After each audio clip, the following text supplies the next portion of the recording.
Welcome to another PACcast. This is the official podcast of PAC here at William Peace University. Today we want to make sure that you know about the Hispanic Chamber of Commerce, North Carolina Hispanic Chamber of Commerce event coming up on Thursday. That will be from 3:30 to 6:30 probably in Main Parlor.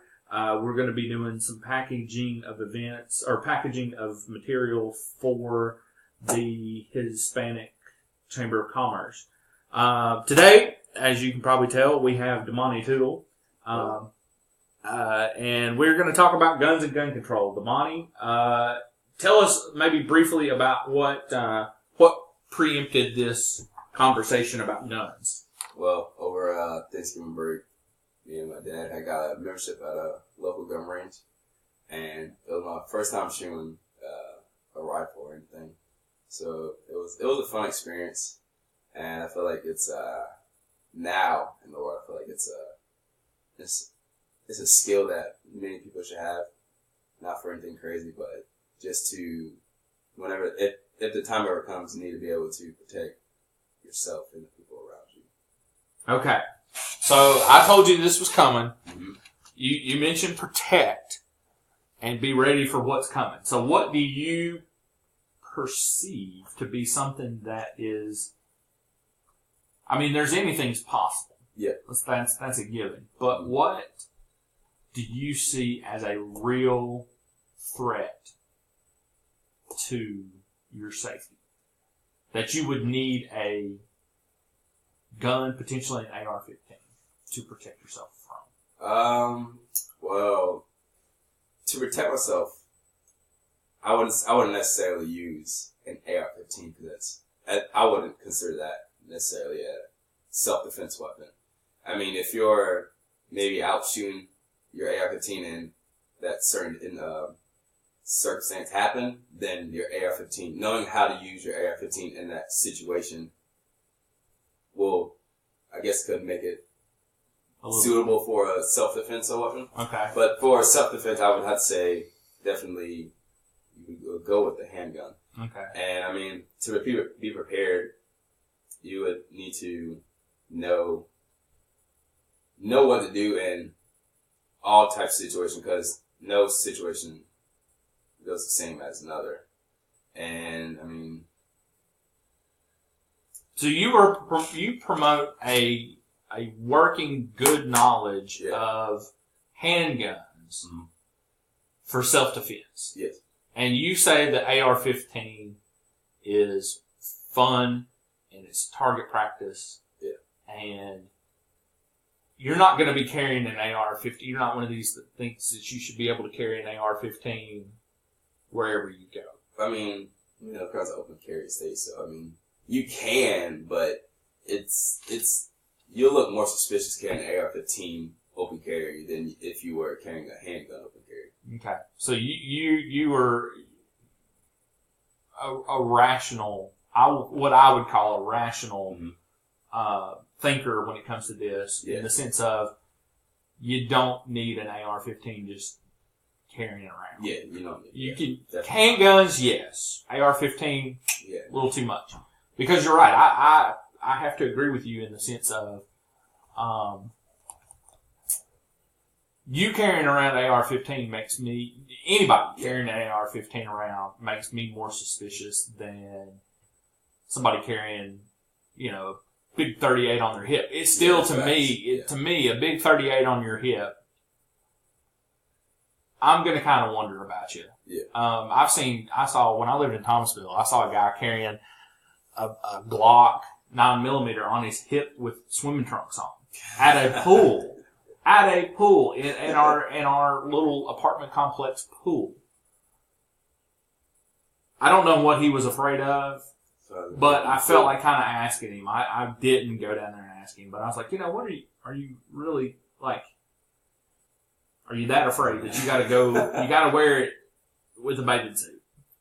And then that to me seems like much too much of an accoutrement. Yeah. Oh, looky here, we got Jackie Inez coming in. We always tend to have surprise guests when we start to record podcasts, and we record things live, so it's just natural. natural, and this is the way things go. Jackie, we're talking about guns and gun control. You're welcome to join in the conversation. If not, you could at least just introduce yourself and tell us who you are, and then sit back there. Go ahead. Who are you? What do you do here at William Peace? All that fun stuff. Jackie Inez. I'm a sophomore here at Peace. My major is criminal justice. Okay, so you should have an opinion on this, the criminal justice perspective. And don't worry, this is all just opinions. This is 10 people are going to hear it, so don't worry about it. We get like 5 listens, period. So we're talking about AR-15s and Glocks, and the fact that when I was in Thomasville, I saw a guy wearing a Glock 9mm pistol with his swim trunks on at a pool. And that to me was a bit of an overkill. Damani thinks that an AR-15 just carried around is a little bit of an overkill. 9mm on your hip, that's okay. That's suitable. What do you think? And where was this at? This is just open carry, walking down the streets of Raleigh, North Carolina. Swimsuits on. Well, no. This is not swimsuits. The question is like, what do you feel is acceptable to carry in an everyday instance?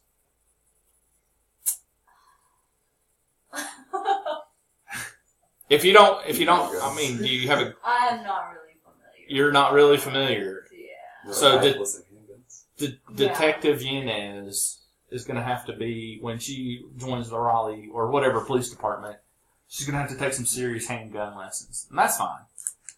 Detective Yanez, because that's what we tend to call Jackie around here is Detective Yanez. We got to get her used to it. Okay, so now here's the question in my back pocket. We're about halfway done. We're at 7 minutes, so you can expound and extrapolate on this a little bit. My question always is to people who, and you've moderated your opinion on this, but see if you can answer this question. My people always point to the Second Amendment. They say the Second Amendment is in order to keep a well-regulated militia, we have the right to bear arms. And I say, okay, that's fine. We can take that as a literal interpretation. All right? When I see somebody carrying an AR-15, or they say they want an AR-15, my first question is, what militia are you in?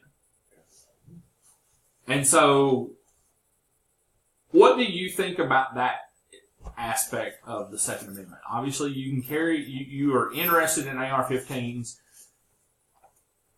What about this? Well, that's always the thing that comes up with me, is the well-regulated militia. What is your take on that? If you have a take. Well, I mean, it gives us the opportunity to, I guess, create our own force within the community. So, I mean, we wouldn't really, have to rely on certain people to protect our community within if we have a militia that, I guess, abides by the rules and does everything properly. I mean, I don't really see anything wrong with it. Okay. But see, you've opened yourself up, at least in this argument. Mm-hmm. You said abide by the rules. Mm-hmm. There's no rules about how to set up a militia here in the United States. Well, not necessarily setting up a militia, but the gun laws. The gun laws themselves. Okay. And abiding by the Constitution and stuff. So if you're going to start a militia, that's okay. But you need to follow the gun laws, and you need to follow the Constitution. But see, to me, it always makes me wonder. It's like, okay, you can follow the gun laws. You can set up your militia. But again, it kind of goes back to, that scares me as much, if not more. I think, with militias, you would have to establish a purpose. If you don't have an established purpose, then that's what people are going to assume. Maybe this militia is going to turn into something deadly or go crazy. Right. So, I mean, if the militia told the community that they're here to protect the community, and they also show that they're there to protect the community, then I think it would be less of a scare to people. Well, now this might bring Jackie in, who has pulled out her laptop and is. I have to say, okay, protect the community. It's okay. She doesn't have to join in, but protect the community. Is that not what we have the police department for? Yeah, Is that not what we have the U.S. military for? that is. But to have somebody that is not their actual job, and it's like you can call them up anytime. What do you think, Jackie? You're thinking over there. I can hear the gears turning. So, We have the police department. are you Damani- trying to, like, defend yourself? No, it's like I guess you would have like your own force, like So you're saying, like, basically, it's like Your your own own police protection, department. Yeah. yeah. I mean, I see your point. I definitely see your point, but sometimes people go, like, overboard and, like, I don't know if I'm going in the right No. There's no right or wrong direction here. Well, like, of course, I'm not gonna be out there arresting people, but I mean, if there's a certain situation where, maybe The police department can't get to you fast enough. that, or you're in a situation where there's gun violence, you would have this militia to protect you. You agree? You agree, Jackie? Because I mean, there are places in I America like that. You kind of see the point. Yeah. Because I've seen a couple, I guess you could say, militias in America, and they basically do, like, I guess what the police do. I mean, they're with the police and everything, so Right. their job isn't to go against the police. Okay, so here's what we're going to do. This has actually turned into a good discussion. So we're going to stop this, and we're going to upload, and then we'll come right back with the second version. We'll go for a little bit longer than the standard issue, 15 minutes. So we'll be right back. We're going to upload, and then Jackie, part 2, Jackie Inez will jump in as well. We'll put her in on the... all right, so we'll be back in a second.